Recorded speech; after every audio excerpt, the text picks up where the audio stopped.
Bonjour et bienvenue sur la chaîne Citoyen Lucide. Nous sommes aujourd'hui vendredi le 9 février 2024 et nous démarrons la revue de l'actualité maintenant.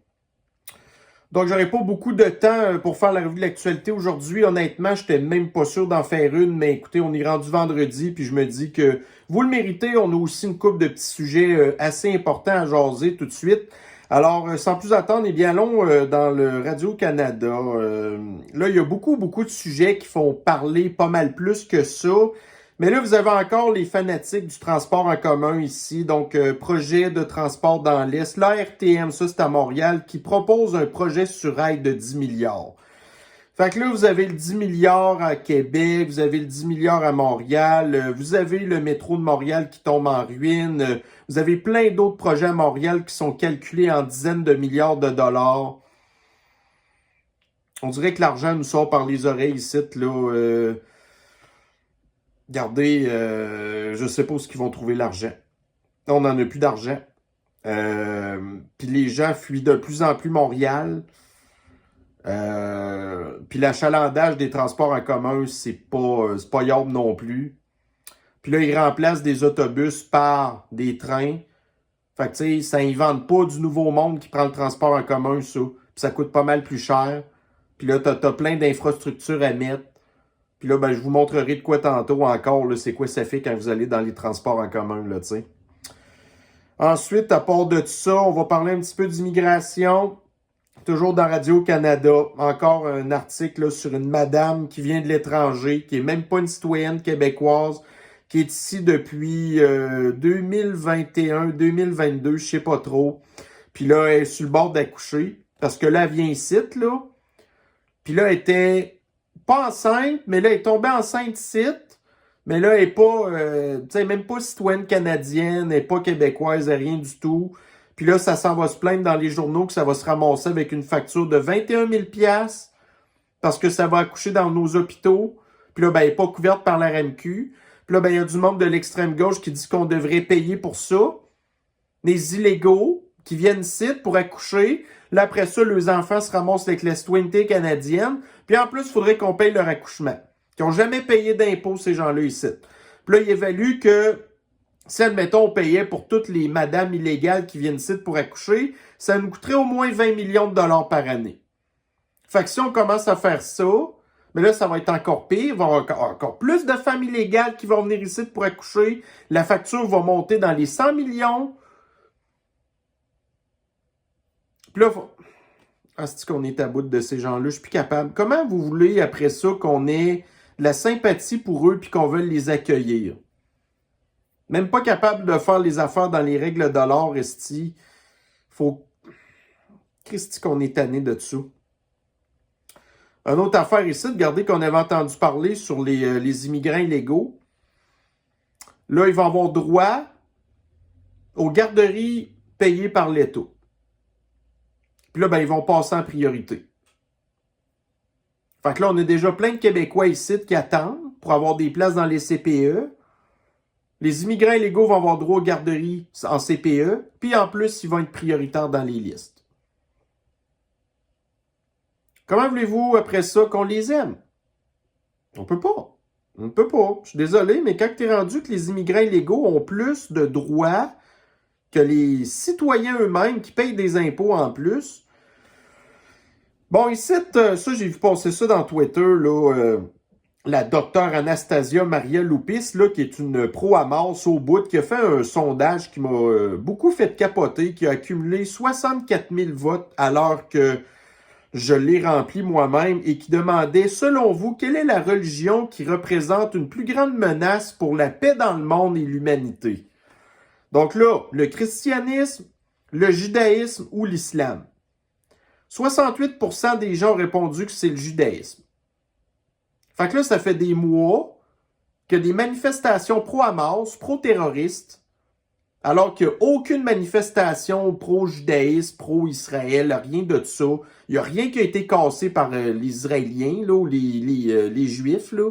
Alors que vous avez les pro-islam là, qui ont scrappé le temps des fêtes, surtout les pro-Hamas. En fait, moi, l'islam, je n'ai pas nécessairement tant de choses que ça contre eux, là, mais c'est pas grave. Ça reste qu'on le sait que c'est une religion qui est antiféministe, qui est pro-charia, que quand on regarde, admettons, dans des pays comme l'Afghanistan, les enfants n'ont même pas le droit d'aller à l'école. Puis, mais c'est le judaïsme qui est la menace la plus importante là, dans les deux autres religions. Regardez ça, moi, là, c'est une autre affaire que je taboute d'en entendre parler. Parce que c'est du monde qui sont émotifs, qui n'ont pas de culture, qui n'ont pas d'éducation, qui ne savent pas ce qui se passe, qui mangent de la merde. Puis d'autres affaires qui vont s'adapter, ça c'est un article que j'ai partagé quand même sur Facebook, là. Alors, tu sais, vous savez toute la catastrophe qui est arrivée à Tchernobyl, puis là, tu sais, il n'y a plus d'humains qui peuvent aller vraiment là, en tout cas. Tu sais, vous avez besoin d'avoir des autorisations spéciales, puis ne pas rester longtemps. Mais la nature, elle a repris son libre cours. Ben, il y a des chercheurs ici qui se sont intéressés sur le cas des loups qui vivent à Tchernobyl. Et il semblerait que leur génétique se soit adaptée aux radiations là-bas et qu'ils soient maintenant immunisés contre le cancer qui pourrait pogner à cause du fait qu'ils soient mis en contact avec des grosses doses de radiation. Fait que ça, c'est encore une preuve que la nature va toujours s'adapter quand il arrive une catastrophe, que ça soit naturelle ou une catastrophe de cause humaine. Comme par exemple, quand il y avait eu là, la station Deepwater Horizon qui avait pété dans le golfe du Mexique, qui avait fait une espèce de grosse masse de pétrole puis tout. Puis là, après ça, il avait réussi à analyser qu'il y avait des bactéries qui avaient commencé à manger ces espèces de patentes-là, puis qu'une couple d'années plus tard, il n'y a plus rien qui paraissait. Fait que ça, encore là, c'est comme toutes les autres études qui nous ont dit « Ah, finalement, l'océan, elle capte plus de CO2 qu'on avait prévu, puis là, après ça, on continue à toujours nous parler des catastrophes de changement climatique, puis tout, parce que ces gens-là sont absolument pas pantoute au courant que la nature est capable de s'ajuster. Un autre patente aussi qui est une bonne mauvaise nouvelle, je le sais pas trop, mais tu sais, on le sait que c'est la Chine qui se trouve être le plus grand producteur de terres rares au monde. Ben là, ils viennent de trouver aux États-Unis probablement un des plus gros gisements de terres rares. Fait que tant mieux pour les États-Unis. Après ça, pour le reste, qu'est-ce que ça veut dire? Ben écoutez, les terres rares, ça sert aux patentes électriques, ça sert aux patentes électroniques. Puis là, ben, en tout cas, tu sais, on sait que plus, tu sais, avec les BRICS, tu sais, la séparation du monde en deux, le monde occidental puis le monde oriental. Puis là, ben là, nous, on se retrouvait que peut-être qu'éventuellement, on aurait manqué de terres rares parce que c'est les Chinois qui contrôlent tout. Ben là, si on a des gisements que nous, on peut contrôler, bon, tu sais, c'est pas nécessairement une bonne nouvelle pour nous, mais il y a quand même des affaires importantes, là. Les patentes électroniques, qu'on aime ça ou qu'on n'aime pas ça, on en a besoin, puis bon. Fait que on verra où est-ce que ça ira. Après ça, hier, là, il y a d'autres affaires que je vais tout de suite parler après. Il y a un rapport qui avait été demandé aux États-Unis suite au fait que, tu sais, vous savez, tout le paquet de papier qui a été trouvé à Mar-a-Lago, ça, c'est la résidence à The Arrangement, là, Donald, hein?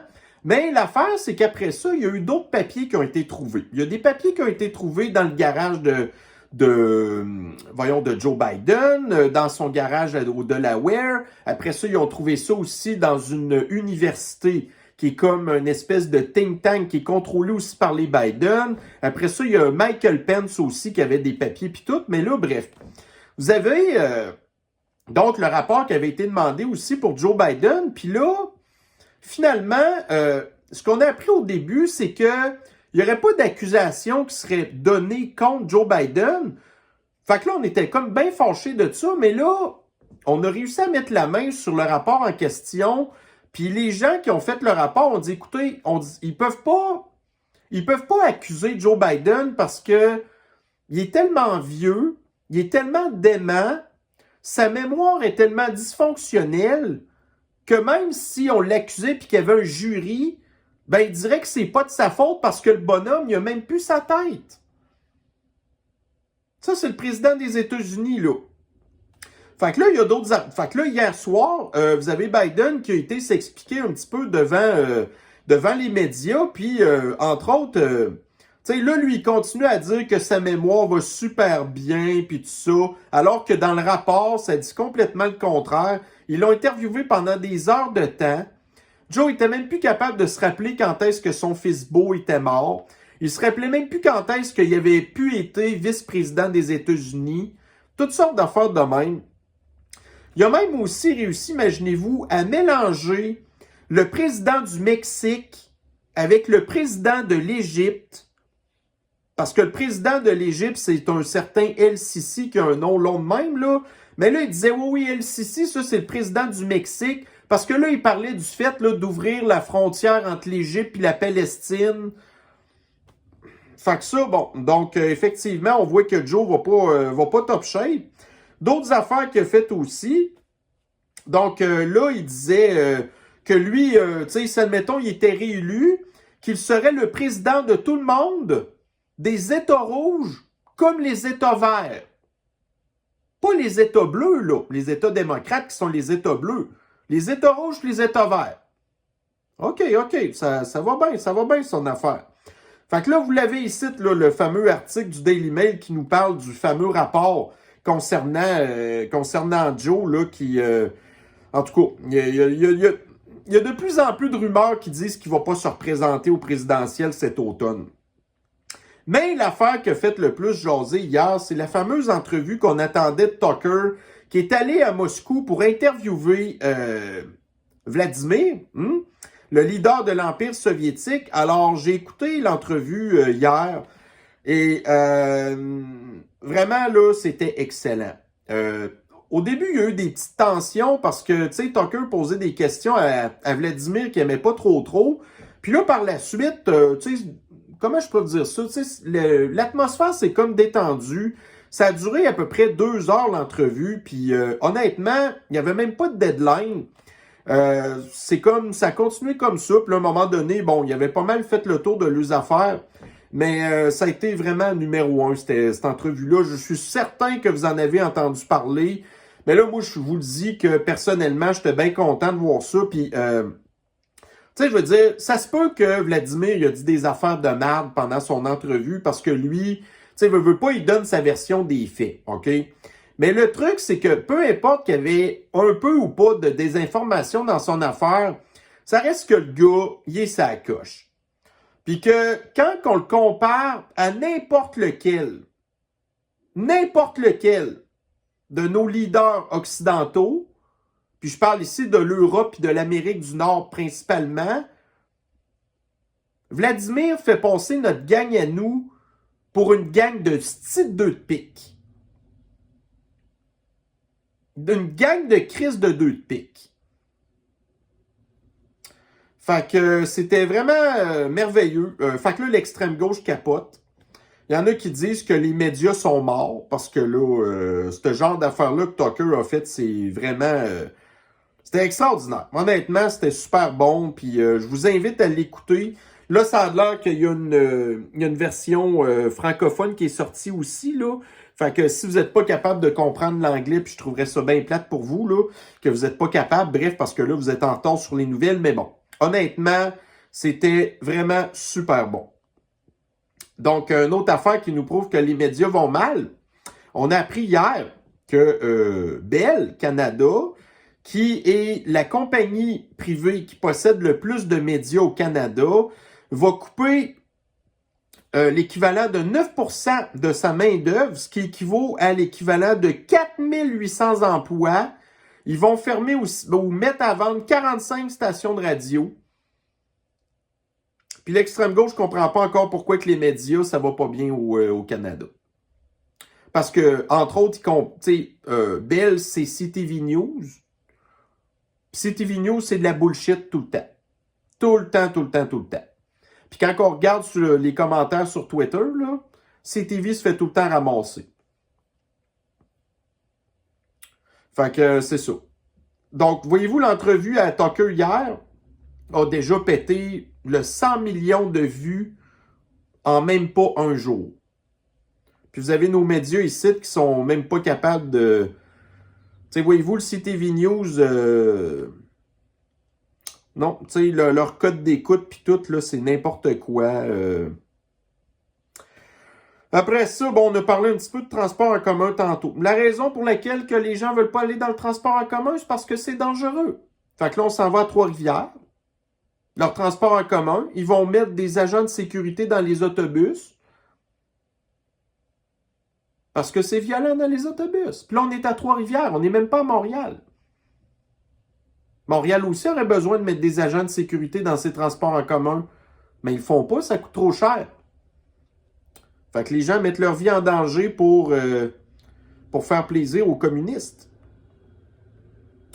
Puis ici, ben c'est ça. La guerre à l'auto, c'est quoi, entre autres? C'est le gouvernement qui, dans les dernières années, n'a rien fait pour le vol de voitures. Fait que là, c'est rendu carrément une plaie. Puis là, ben, le gouvernement, tout ce qu'il trouve à faire pour essayer d'endiguer le problème de vol de voitures, parce que le Canada, c'est rendu ça, sa spécialité, c'est le vol de voitures, ça va être d'interdire les dispositifs de piratage qui permettent de voler les chars puis tout. Comme si les pirates informatiques puis les vols de voitures, les voleurs de voitures seraient pas capables de s'ajuster. C'est la seule affaire qu'ils vont faire.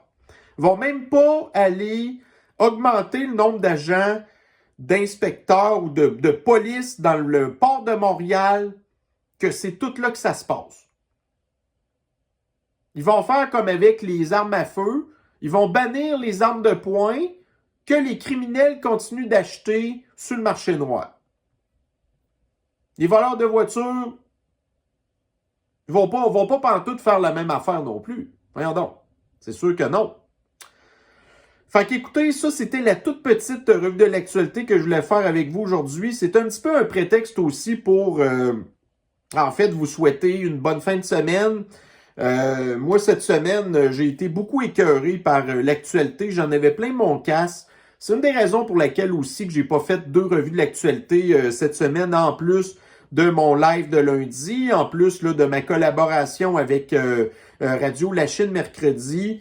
J'étais complètement turn-off, mais là, aujourd'hui, je me suis garde. C'est ça. Ça me tentait de vous saluer, de vous souhaiter une belle fin de semaine. Là, j'attends de la visite, justement, puis j'ai une sortie ce soir, puis j'ai bien hâte d'y aller. Ça va vraiment me faire du bien pour me changer les idées. Fait que j'espère que de votre côté aussi, vous avez des beaux projets. Alors, d'une manière ou d'une autre, on se revoit lundi pour notre revue de l'actualité en direct. Donc, d'ici là, prenez soin de vous et on se revoit très bientôt. Bye bye.